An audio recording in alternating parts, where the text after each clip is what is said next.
Olá, para mim é um motivo de muita alegria nós podemos estar mais uma vez reunidas aqui, eu aqui desse lado, você do outro lado, para estudarmos juntas a palavra do Senhor e buscarmos parâmetros que são de acordo com a palavra de Deus para serem vividos por nós, mulheres cristãs, que buscam viver um padrão de santidade, um padrão diferente do que a sociedade nos apresenta. Nossa sociedade apresenta um modelo para a mulher que é impraticável por nós, mas é colocado como modelo bom a ser seguido, um modelo em que a mulher aparentemente é extremamente independente e livre para poder tomar decisões em relação ao seu corpo e tudo mais. Só que esse modelo é um modelo que afronta aquilo que Deus estabeleceu para nós como um padrão, como um modelo, que não apenas são regras a serem seguidas, mas que nos abençoam, que abençoam as nossas vidas, que na verdade cumprem o papel de mostrar o propósito para o qual nós fomos feitas e que, consequentemente, nos trazem felicidade e plenitude. A mulher na sociedade moderna ela acaba se tornando um objeto de desejo de muitos homens, um objeto de negócio, em que a imagem dela é usada para vender produtos e a sexualidade da mulher é colocada também de uma maneira muito vulgar. E nós, como mulheres cristãs, temos que viver e apresentar para a sociedade um modelo melhor, um modelo superior. É um modelo apresentado pela palavra de Deus. E esse modelo é apresentado através do nosso modus vivendi, da nossa forma de entender e aplicar a palavra de Deus, de aprender na palavra de Deus e viver dessa forma para que a sociedade possa ver que existe um padrão superior a ser vivido em que a mulher é valorizada, é honrada, é respeitada, é digna e ela pode viver em sua plenitude com muita felicidade.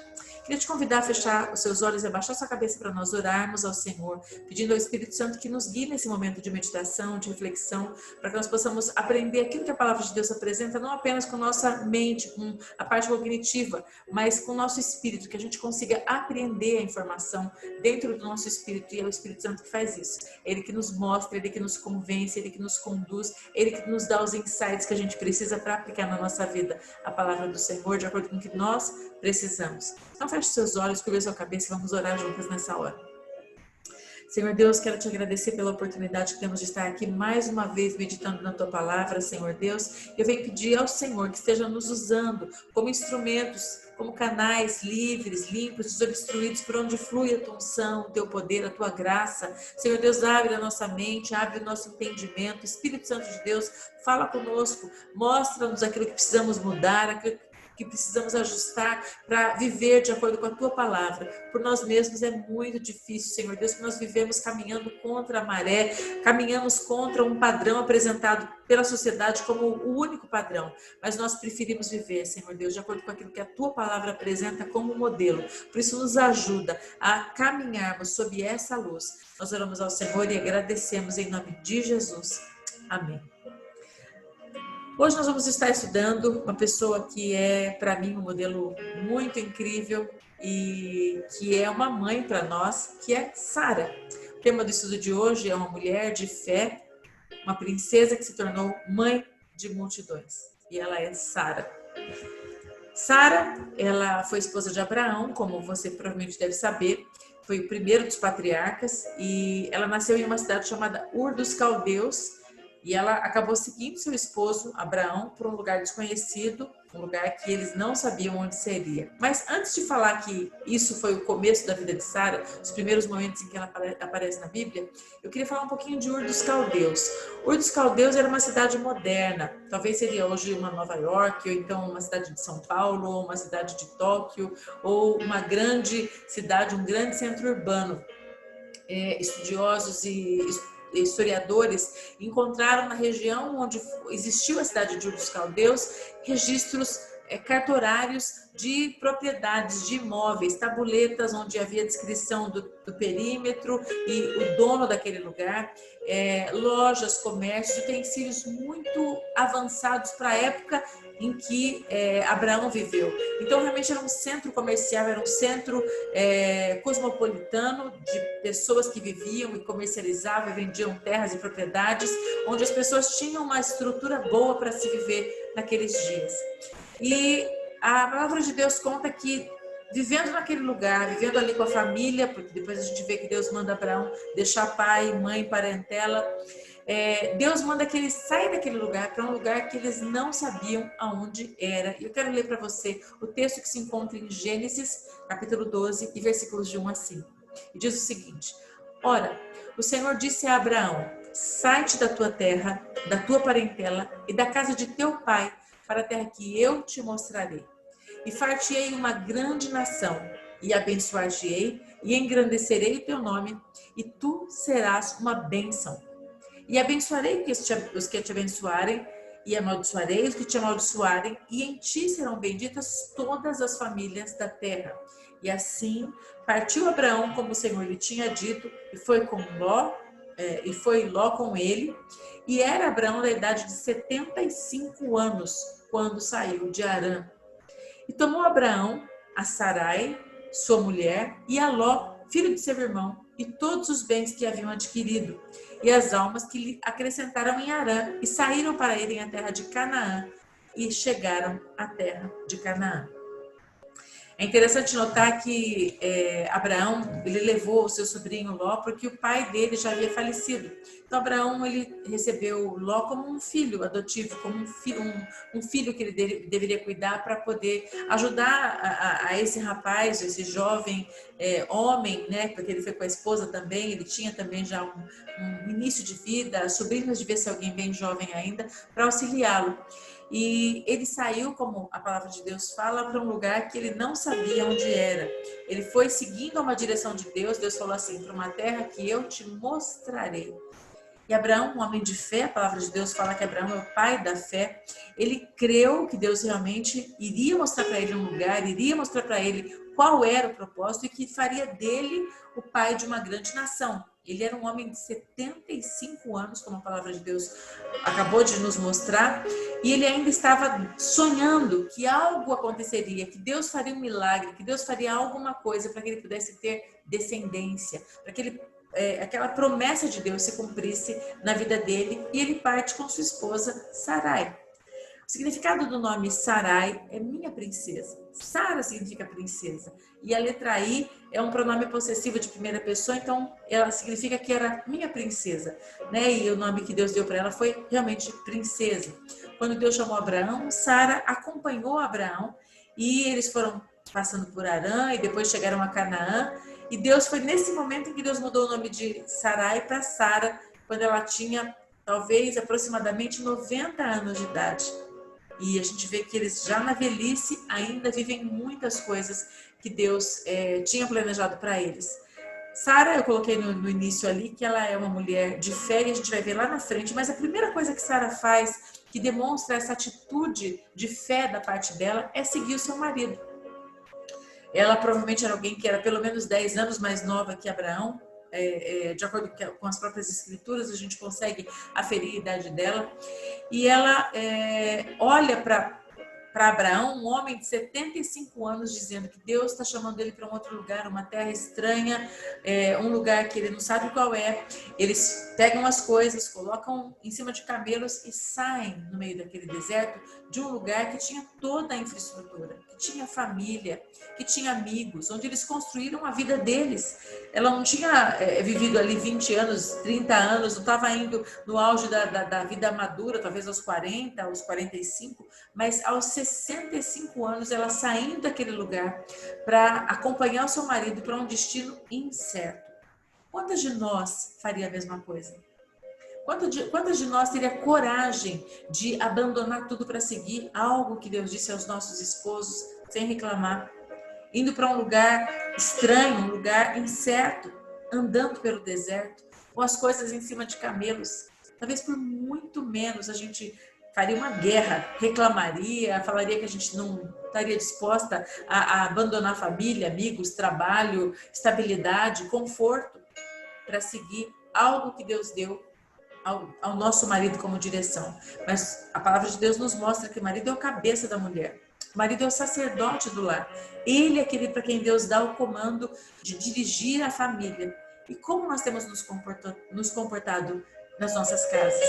A sociedade não nos apresenta mais esse modelo A sociedade nos ensina a viver uma vida independente, a ter independência financeira, a ter a nossa própria profissão, a perseguir os nossos próprios sonhos, e nada disso é ilegítimo, nada disso é errado. Você pode trabalhar, você pode ter o seu trabalho, seu salário, seu emprego, seus sonhos, fazer o curso da sua vida, sua faculdade, seu mestrado, seu doutorado. Você pode conquistar o mundo em termos de carreira e profissão, mas ainda assim, o marido é o chefe do nosso lar. Ele é o sacerdote da nossa família, de acordo com aquilo que Deus estabeleceu. Ele é o cabeça da família.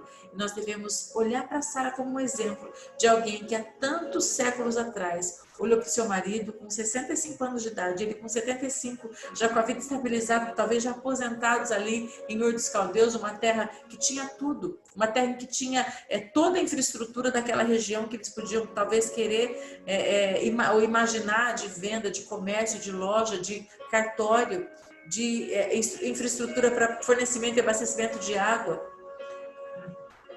Desculpa.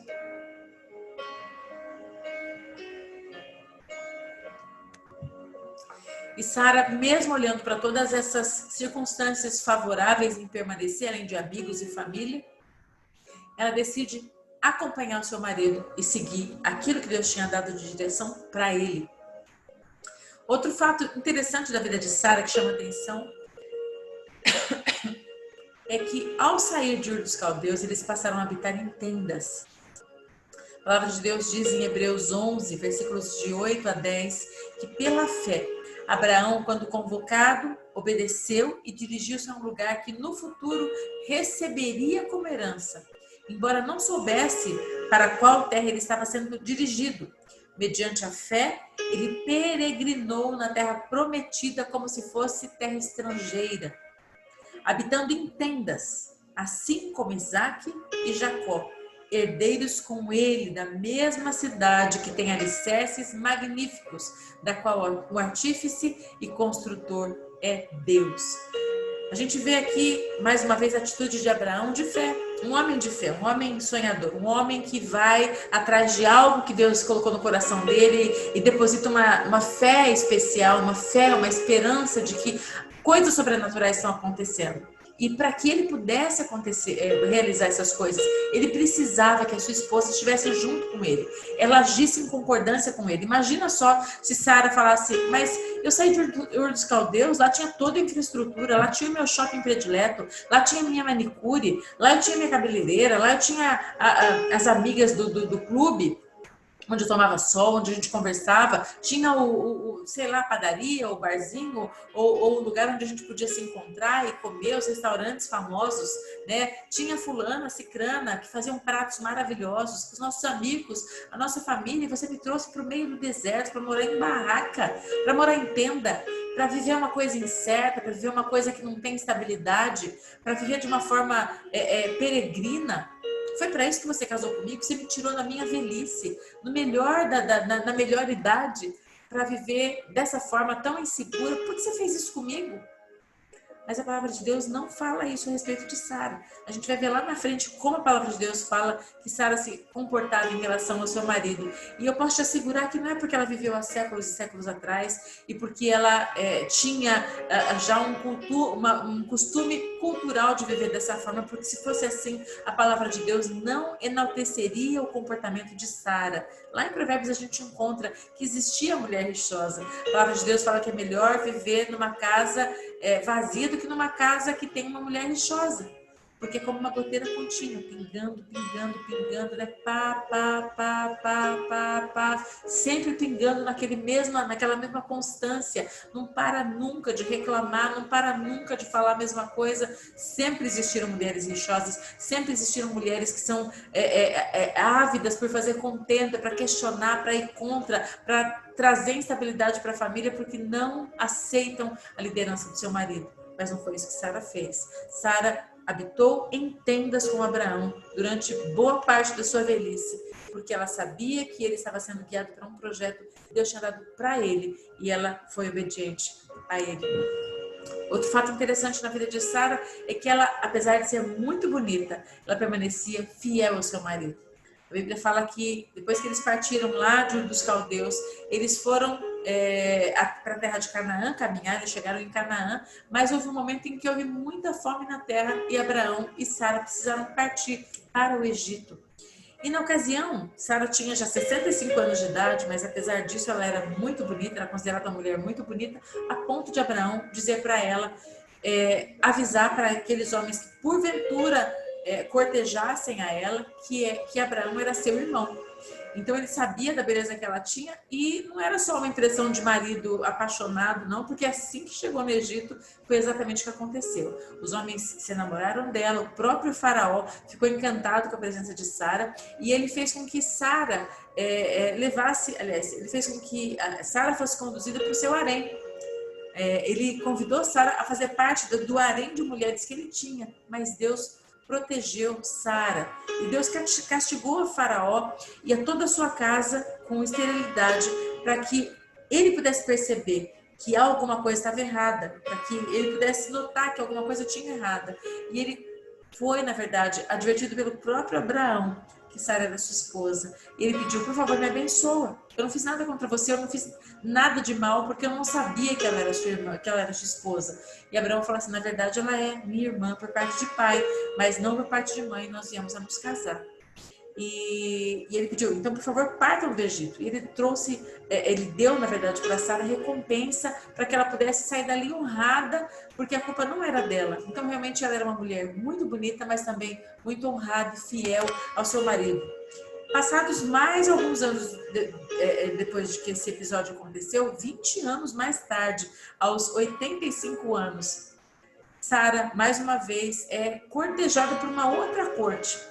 Abraão vai da terra em que ele estava para a terra de Gerar, me fugiu o nome por um instante, e lá ele encontrou com Abimeleque, e Abimeleque também ficou encantado com a beleza de Sara e tomou Sara como esposa. Ele colocou Sara para dentro da sua família, mas ele nunca chegou a tocar em Sara. Mas ele foi advertido em sonho que Sara era esposa de Abraão. E aí ele procurou Abraão e falou, por que você me fez isso? Por que você não me contou? Ele falou, porque eu temia que se eu contasse, vocês iam me matar. Porque eu sabia que ela era muito bonita, eu sabia que provavelmente eu ia ser morto por causa da aparência dela. Então Abimeleque, ele resolveu devolver Sara para Abraão e pediu que Abraão orasse, abençoando a ele para que eles pudessem ser curados. E ele abençoou Sara e Abraão com vacas, ovelhas, servos e servas, como se fosse um tipo de compensação por aquela ofensa de ter casado com Sara, embora não tivesse ainda dormido com ela, não tivesse tido relações sexuais com ela, mas por tê-la tomado para si, achando que ela era uma mulher livre, e isso aos 85 anos. Imagina como Sara era uma mulher bonita, era uma mulher realmente que chamava atenção. E ela permaneceu ainda assim fiel ao seu esposo. Sara foi mãe aos 90 anos de idade. Olha que mulher especial. Ela, quando tinha 90 anos de idade, recebeu uma promessa divina da parte do Senhor, que enviou anjos para falar com Abraão, seu esposo, dizendo que dentro do prazo de 1 ano ela ficaria grávida e teria um filho, que se chamaria Isaque. A gente encontra isso lá em Gênesis 17, no versículo 17 e no capítulo 18, dos versículos 9 a 15. Eu quero ler o texto para você. E determinou Deus a Abraão, a tua mulher Sarai não mais se chamará Sarai, mas o nome dela será Sara. Eu a abençoarei e também por intermédio dela te darei um filho. Em verdade, eu a abençoarei e dela procederão muitas nações e grandes reis. Abraão ajoelhou-se, encostou seu rosto no chão e começou a sorrir ao pensar assim, por acaso um homem de 100 anos pode ser pai? E será que Sara, com seus 90 anos, poderia conceber e dar à luz a um filho? Então Abraão sugeriu a Deus, concede, pois, que Ismael seja abençoado, se torne meu herdeiro. Ao que Deus lhe contestou, o que eu disse foi que Sara, sua mulher, lhe dará um filho. E tu lhe darás o nome de Isaque, e eu manterei a minha aliança com ele e com todos os seus descendentes para sempre.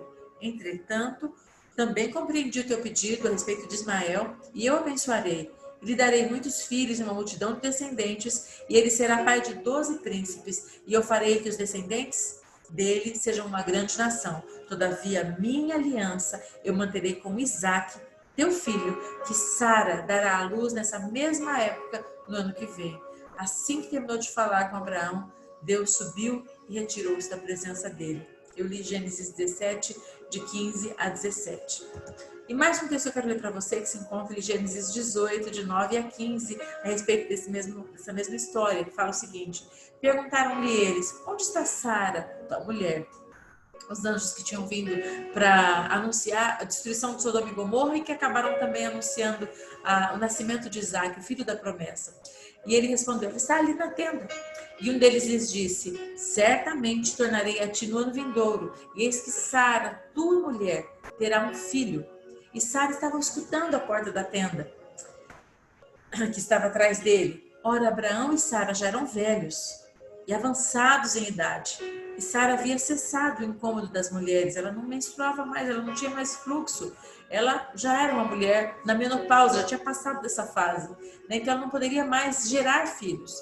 Sara então riu-se consigo por causa dessa situação e pensou consigo mesmo dizendo, terei ainda deleite depois de haver envelhecido, sendo também o meu senhor já velho?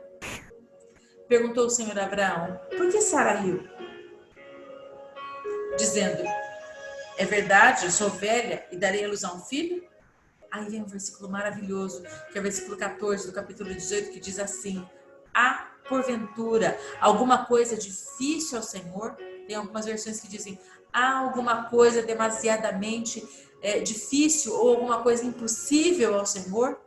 Ao tempo determinado, no ano vindouro, tornarei a ti e Sara terá um filho. Então Sara negou, dizendo, não me ri, porque ela teve medo. Ao que ele respondeu, não é assim, porque riste. Gênesis 18, de 9 a 15, por isso o nome do filho é Isaac, que significa riso. E o versículo 11, do capítulo 11 de Hebreus, fala o que eu queria dizer desde o início a respeito de Sara. Pela fé, também a mesma Sara recebeu a virtude de conceber e deu à luz já fora da idade, porquanto teve por fiel aquele que lhe tinha prometido. Sara, ela recebeu a promessa pela fé. Ela, apesar de ter rido naquele momento e pensado, puxa, eu já com 90 anos, será que eu tenho condições de gerar filho? Eu já não tenho mais o fluxo, o incômodo das mulheres, como ela chamou. Eu não tenho mais possibilidade de gerar filhos. Mas o anjo falou, certamente, daqui a um ano eu vou voltar e essa criança vai ter nascido. Porque, porventura, alguma coisa demasiadamente impossível para Deus? E lá em 1 Pedro, no capítulo 3, versículos 5 a 6, fala alguma coisa também muito especial a respeito de Sara. E diz o seguinte, porquanto na antiguidade era desse modo que as santas mulheres que esperavam em Deus costumavam adornar-se de maneira digna. Elas eram dóceis, cada qual para com seu próprio marido, como Sara, que obedecia a Abraão e o chamava Senhor. Delas sois filhas, se praticardes o bem, sem qualquer espécie de receio. Creio que a vida de Sara como mãe na fé, né? Abraão é o pai da fé, ela pode ser chamada de mãe na fé, ela é a única mulher que consta, na verdade tem duas mulheres que aparecem na lista dos heróis da fé, ali na galeria dos heróis da fé em Hebreus 11, e ela é uma das duas, a outra é Raabe. Ela é realmente alguém a quem nós devemos admirar por todas as coisas que aconteceram na vida dela. A gente não escuta a voz de Sara quase nas escrituras, a gente escuta ela talvez reclamando da maneira como a sua serva a tratava, como Agar a tratou quando ficou grávida. Nós encontramos ela pedindo para Abraão não permitir que Ismael fosse criado junto com seu filho, porque via que ele desprezava o menino. Então, às vezes a gente até pode ter uma certa antipatia por algumas das posturas curtas, né? Algumas das manifestações do temperamento de Sara breves que acontecem nessas histórias que eu contei agora, mas nós precisamos observar aquilo que ela fez e a maneira como a própria Escritura a honra por ser uma mulher de fé. Ela, como nós lemos desde o início, ela obedeceu à direção de Deus dada ao seu esposo, ela não questionou, saindo de Ur dos Caldeus e foi viver em tendas, caminhando pelo deserto, andando por um caminho incerto, uma época aqui, uma época ali, uma época em Canaã, uma época no Egito, uma época em Gerar, depois voltando novamente para Canaã, na terra onde eles caminharam profeticamente, tomando posse da terra, porque no futuro seria o Israel, seria a terra que Deus daria ao povo descendente de Abraão, ao povo judeu, ao povo de Israel, aos filhos de Jacó. E eles foram vivendo em tendas, em tendas, em tendas, com foco na cidade na qual o artífice construtor é o nosso Deus. Mas isso só foi possível porque Sara estava com o coração pronto a seguir o coração do seu marido, a apoiar os projetos do seu marido, a acreditar que ele tinha uma direção de Deus. Ela não pediu que Deus viesse falar com ela, olha, se Deus falou com você, que ele venha falar comigo. Porque eu não vou sair daqui da cidade que eu moro, do conforto que eu tenho, da estabilidade que eu tenho para sair por aí de maneira aventureira, para viver num lugar que ninguém sabe qual é, viver não sei de que forma, não sei se vamos viver bem ou não, não sei a infraestrutura que tem, não sei se nós vamos ter conforto ou condições ou o que vai acontecer no caminho, então eu prefiro que não. Se Deus falou para você, que ele fale comigo.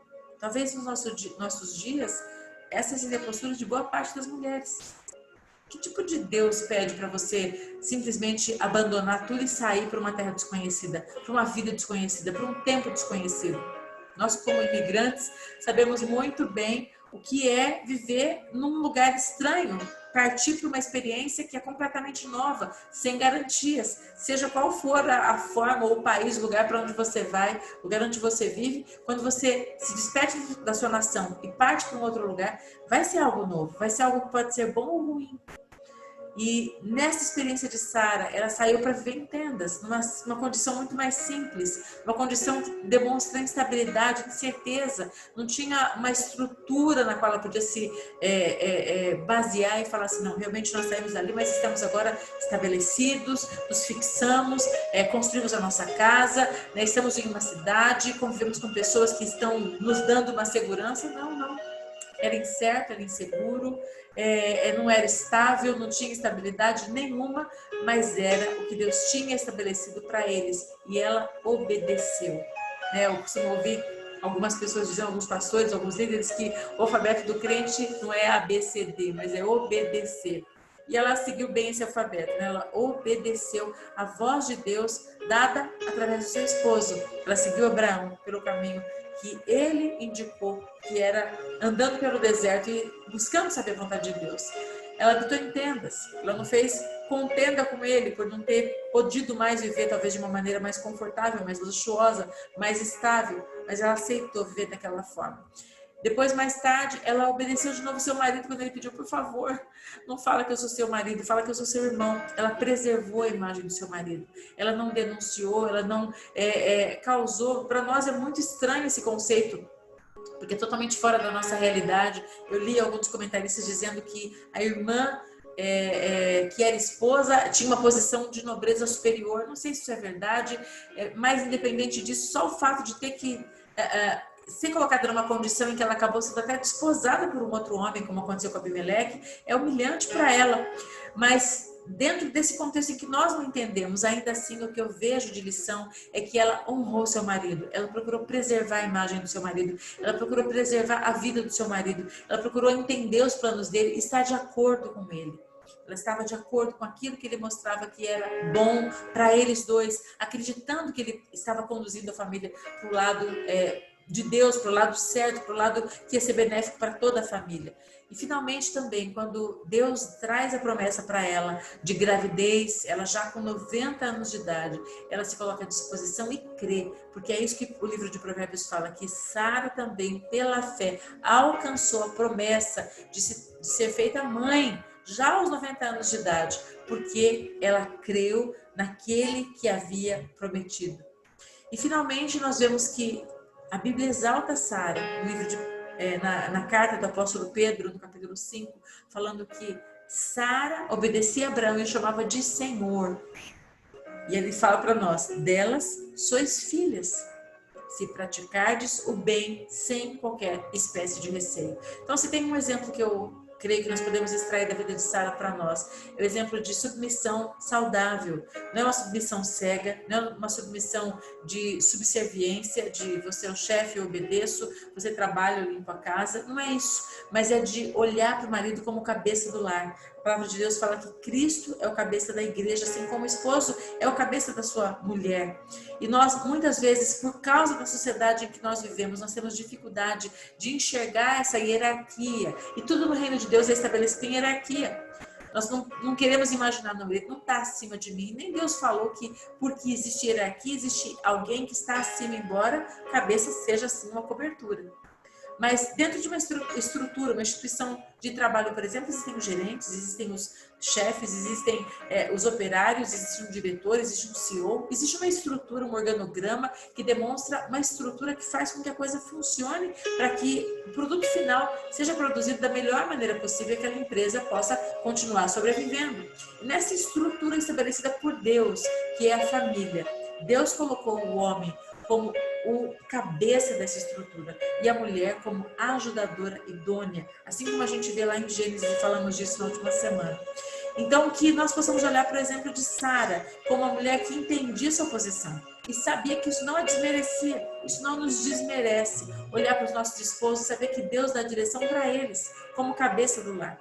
E ser a ajudadora idônea, aquela que não é a goteira contínua que está ali pingando, não, eu não vou, não, eu não quero, não, eu não concordo, não é assim, não comigo, você não vai me fazer passar por isso, você não vai me humilhar, você não vai me colocar nessa situação. Não, nós como mulheres cristãs temos que orar ao Senhor, pedir para Deus usar os nossos maridos, levantar os nossos maridos como sacerdotes do lar, porque dessa maneira eles serão abençoados e nós também seremos abençoadas, como diz a palavra de Deus, se praticarmos o bem sem qualquer receio.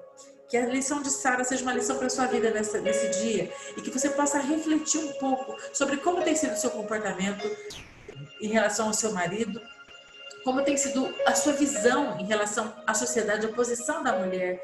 E se você tem defendido esses valores que quebram princípios estabelecidos por Deus, inclusive a hierarquia estabelecida por Deus dentro da família. Muitas vezes você pode não ser casada, mas você se levanta contra essa maneira que a Bíblia apresenta como um padrão dentro da sua própria família, em relação a pais, a irmãos, a irmãs, a cunhada, né, aconselhando de maneira errônea. Não se submete, não aceita, não faz assim, não dá espaço, porque depois as coisas vão ficar contra você. Não age em obediência, mostra sua posição, se coloca, você tem opinião própria, você não depende dele, você tem o seu salário. Então, quando nós damos esse tipo de conselho, nós estamos quebrando princípios da palavra de Deus. Não é assim que a palavra de Deus nos ensina. Nós vivemos em uma sociedade que tenta mostrar que a mulher, ela alcançou um patamar de igualdade, ou deve lutar por um patamar de igualdade. Mais uma vez, eu não estou falando de maneira profissional, educacional, não estou falando de conquistar posições e cargos, não estou falando sobre isso, porque uma mulher pode, inclusive, ser diretora de uma empresa, CEO, pode ser uma presidente de país, como nós vivemos no Brasil há pouco tempo atrás. Ter uma mulher como presidente, muitas nações têm mulheres como presidentes, não é isso que eu estou falando e não tem nada a ver. A mulher pode sim exercer todas as posições que forem colocadas para ela com dignidade, mas dentro do lar, Deus estabeleceu uma hierarquia que deve ser respeitada para que o lar seja abençoado, e isso deve estar inculcado na nossa cabeça. Nós devemos compreender que alguns princípios que foram estabelecidos por Deus são primordiais para que a bênção de Deus alcance a nossa família. Seja você então, como a palavra de Deus apresenta, uma filha de Sara, praticando o bem sem qualquer receio, olhando para o seu marido como o sacerdote do lar, como aquele a quem Deus deseja usar para abençoar a sua casa. Se porventura não é assim ainda, ore por ele e creia que Deus pode levantá-lo, mas para que ele possa fazer isso, você vai ser levantada também como uma ajudadora idônea, como aquela que é intercessora do seu lar, o muro de proteção da sua casa, o atalaia que olha, vê o mal e protege a família, não tentando tomar a posição do seu marido, não tentando estabelecer um matriarcado, mas sabendo se posicionar dentro do que a palavra de Deus apresenta como um padrão para que a bênção alcance a sua casa. Em nome de Jesus. Amém? Espero que essa palavra tenha abençoado a sua vida e tenha trazido luz para o seu entendimento. Vamos orar ao Senhor para que o Espírito Santo complete em nós a obra e traga para nós a revelação que ainda falta nos nossos entendimentos, para que a gente possa entender, não apenas mais uma vez com a nossa consciência, com a nossa mente, mas no nosso espírito, para aplicar os ensinamentos da palavra do Senhor no nosso dia a dia, em nome de Jesus. Pai querido, eu quero te agradecer mais uma vez por esse tempo que tivemos aqui para refletir na tua palavra, Senhor, e que nós somos obrigadas a nos confrontarmos com os padrões estabelecidos pela nossa sociedade, Senhor Deus. A sociedade caminha de maneira vertiginosamente contrária àquilo que a tua palavra apresenta como um padrão. E se nós temos que optar, nós optamos por seguir a tua palavra. Talvez a decisão seja uma decisão de renúncia, seja uma decisão de humildade, de reconhecer que erramos, seja uma decisão de reconhecer que o caminho tem que ser reconstruído, tem que ser refeito, mas nós estamos dispostas a fazer aquilo que é preciso para que a tua vontade se estabeleça na nossa casa e a tua bênção esteja no nosso lar. Queremos abençoar os maridos, queremos abençoar os homens, queremos abençoar, Senhor, aqueles a quem o Senhor levantou para serem os sacerdotes da casa, os sacerdotes da família, como mulheres que o Senhor nos constituiu para sermos ajudadoras idôneas. Aquelas que ainda não são casadas, meu Pai, promove o encontro com aquele que o Senhor estabeleceu para que possa haver, Senhor Deus, a construção de um lar dentro dos princípios estabelecidos pela Tua Palavra. Aquelas que já são salvas e que são casadas com homens ainda não salvos, meu Pai, dá sabedoria, Senhor Deus, para que elas possam se portar de maneira digna, Senhor Deus, e ganhar os seus esposos em silêncio, sem intrigas, sem acusações, sem brigas, mas que o testemunho, Senhor Deus, de vida, o testemunho interior fale mais alto, para que haja, Senhor Deus, paz nessa casa, em nome de Jesus. E aquelas, meu Pai, que são filhas, casadas com filhos, Senhor Deus, do Senhor, que também são cristãos, meu Pai, que o Senhor os ajude a encontrarem as prioridades certas e estabelecerem o padrão que honra o Teu nome, Senhor Deus, e que traz bênção para a sua casa. Eu quero abençoar essa mulher que está assistindo o vídeo agora, Senhor Deus, e agradeço pela vida dela, pedindo que o Senhor esteja dando sabedoria e graça, que Teu Santo Espírito complete a obra no seu coração, daquilo que ainda não foi dito nessa noite, Senhor Deus, nessa tarde, nesse dia, a hora em que ela está escutando, mas que pode, Senhor Deus, ser um agente de transformação para bênção, para melhor na vida dela. Eu oro a Ti e agradeço já pela Tua resposta, em nome de Jesus. Amém. Amém. Deus te abençoe e te dê um tempo de paz, um tempo de alegria e que esses ensinamentos possam conduzir a sua vida de vitória em vitória, em nome de Jesus. Amém. Fica com Deus e até a próxima semana.